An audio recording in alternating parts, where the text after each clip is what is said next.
আসসালামু আলাইকুম। শুরু করছি জনপদের খবর, সঙ্গে আছি আমি নিশা মুনতাসির। এখনকার এই সংবাদ আয়োজন একই সঙ্গে চ্যানেল আইয়ের ইউটিউব চ্যানেল এবং চ্যানেল আইয়ের ওটিটি প্ল্যাটফর্ম আইস্ক্রিনের লাইভ স্ট্রিম হচ্ছে। আখিরি মোনাজাতের মধ্য দিয়ে শেষ হলো শুরায়ে নেজাম মাওলানা জুবায়ের অনুসারীদের 2 পর্বের বিশ্ব ইজতেমা। টঙ্গীর তুরাগ তীরে মুসলমানদের দ্বিতীয় বৃহত্তম ধর্মীয় জামায়াতের আখিরি মোনাজাতে বিশ্ব মানবতার কল্যাণ এবং দেশের শান্তি কামনা করেন লাখ লাখ ধর্মপ্রাণ মুসল্লি। চকর মালিথার রিপোর্ট।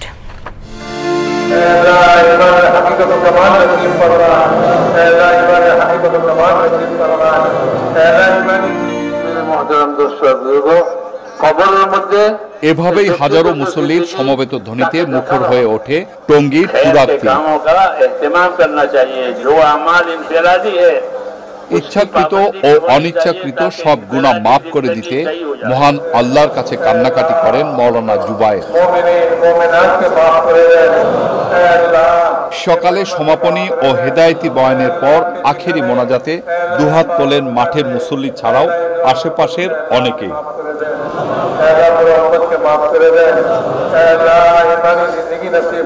প্রথমে আরবি এবং পরে বাংলায় মোনাজাতে পাপ মুক্তি আর পরম করুণাময়ের অপার সন্তুষ্টি অর্জনে কান্নায় ভেঙে পড়েন অনেকে।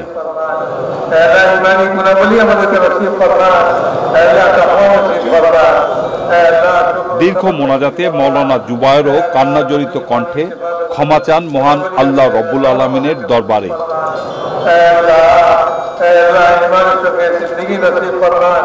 আল্লাহ পাকের কাছে দেশ এবং বিশ্ব মানবতার শান্তি ও কল্যাণ কামনা করেন সবাই।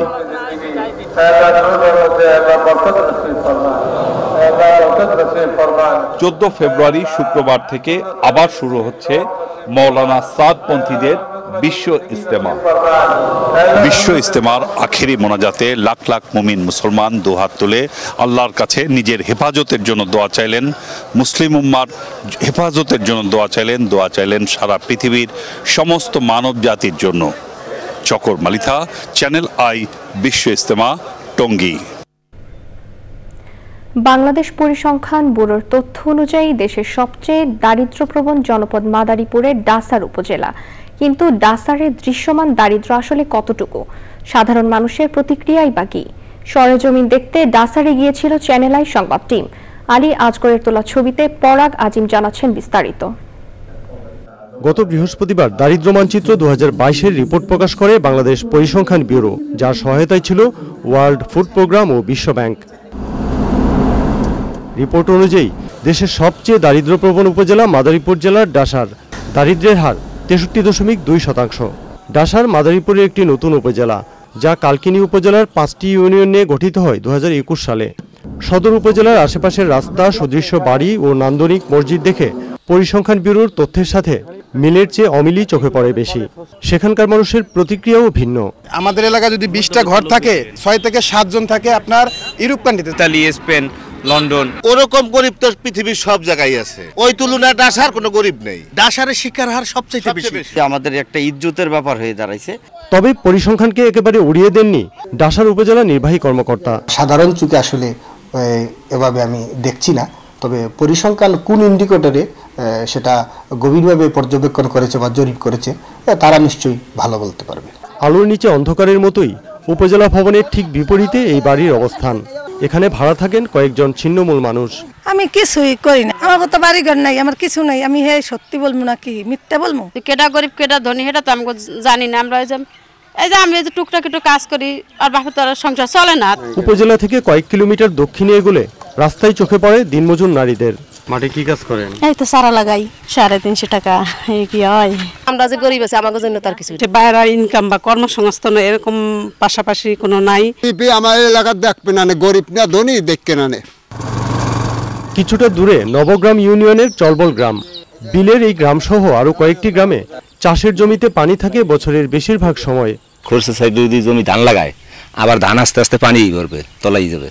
এক ফসল হয় তাও তো ঠিক মতো হইতেছে না। এই জায়গা যদি আমাকে 2 ফসল হইতো তাহলে আমরা একটু আয় উন্নতি হইতো। একটা সুইচ গেট হইলে কয়েক হাজার হেক্টর জায়গা উপকৃত হবে।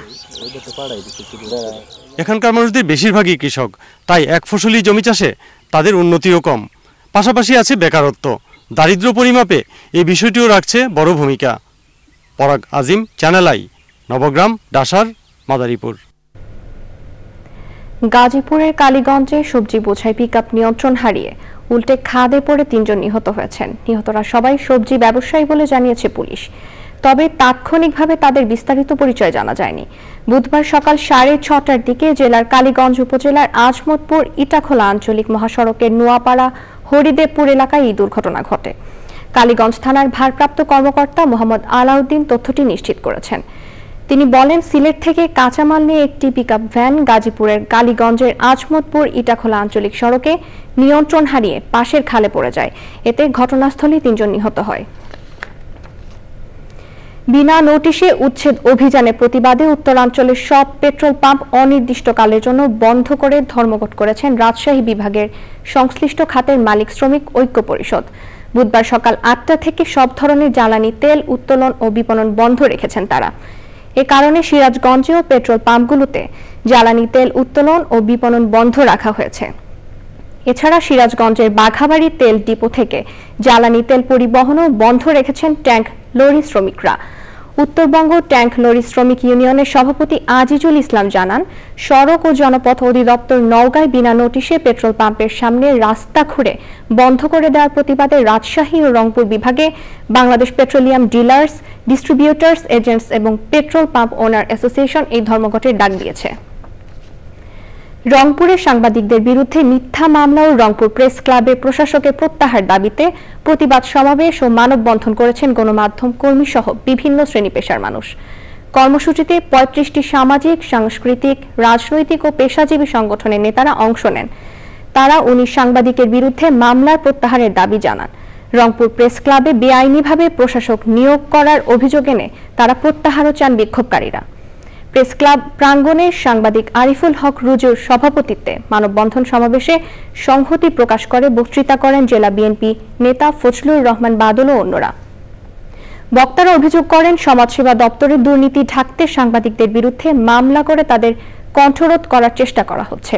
দাবি মানা না হলে জেলা প্রশাসক ও সমাজসেবা কার্যালয়ে ঘেরাও কর্মসূচি পালনের ঘোষণাও দেন বিক্ষোভকারীরা। এবার প্রতিনিধিদের পাঠানো তথ্য ভিডিও চিত্রে আল মুকসিদের রিপোর্ট। ভোলায় 3 দিনব্যাপী গণসাক্ষরতা অভিযানের পরিকল্পনা সভা শুরু হয়েছে। গণসাক্ষরতা অভিযানের সহযোগিতায় এবং গ্রামীণ জন উন্নয়ন সংস্থার বাস্তবায়নে সভাটি উদ্বোধন করেন জিজেইউএস এর নির্বাহী পরিচালক জাকির হোসেন মহিন। সাভারে বিএনপির ভারপ্রাপ্ত চেয়ারম্যান তারেক রহমান কর্তৃক উত্থাপিত রাষ্ট্র কাঠামো মেরামতের 31 দফা বাস্তবায়নের লক্ষ্যে মতবিনিময় সভা ও শীতবস্ত্র বিতরণ করা হয়েছে। প্রধান অতিথি ছিলেন সাভার থানা বিএনপির সাবেক সভাপতি জামাল উদ্দিন সরকার। কিশোরগঞ্জে মাদ্রাসা শিক্ষার মান উন্নয়ন শীর্ষক মতবিনিময় ও কর্মশালা অনুষ্ঠিত হয়েছে। অনুষ্ঠানে প্রধান অতিথি ছিলেন ইসলামী আরবি বিশ্ববিদ্যালয়ের উপাচার্য প্রফেসর ডক্টর মোহাম্মদ শামসুল আলম। মতবিনিময় ও কর্মশালায় 142টি মাদ্রাসার প্রধান ও শিক্ষকগণ অংশগ্রহণ করেন। ময়মনসিংহে তারুণ্যের উৎসব উদযাপন উপলক্ষে জেলা পর্যায়ে অনূর্ধ্ব 17 বালক বালিকা জাতীয় গোল্ড কাপ ফুটবল টুর্নামেন্ট শুরু হয়েছে। টুর্নামেন্টের উদ্বোধন করেন জেলা প্রশাসক মফিদুল আলম। নরসিংদীর পলাশে বিভিন্ন স্কুলে 6ষ্ঠ থেকে 10ম শ্রেণী পর্যন্ত 700 কৃতি শিক্ষার্থীকে সংবর্ধনা দিয়েছে বাংলাদেশ ইসলামী ছাত্র শিবির পলাশ উপজেলা দক্ষিণ শাখা। প্রধান অতিথি ছিলেন ইসলামী ছাত্র শিবিরের কেন্দ্রীয় কার্যকরী পরিষদের সদস্য মোহাম্মদ সিকবাতুল্লাহ। চাঁপাইনবাবগঞ্জের শিবগঞ্জ উপজেলায় তর্তিপুরে মাঘী বান্নি গঙ্গা স্নান অনুষ্ঠিত হয়েছে। মানিকগঞ্জের ঘিওরে প্রায় 200 বছরের ঐতিহ্যবাহী ঘোড়দৌড় প্রতিযোগিতা অনুষ্ঠিত হয়েছে।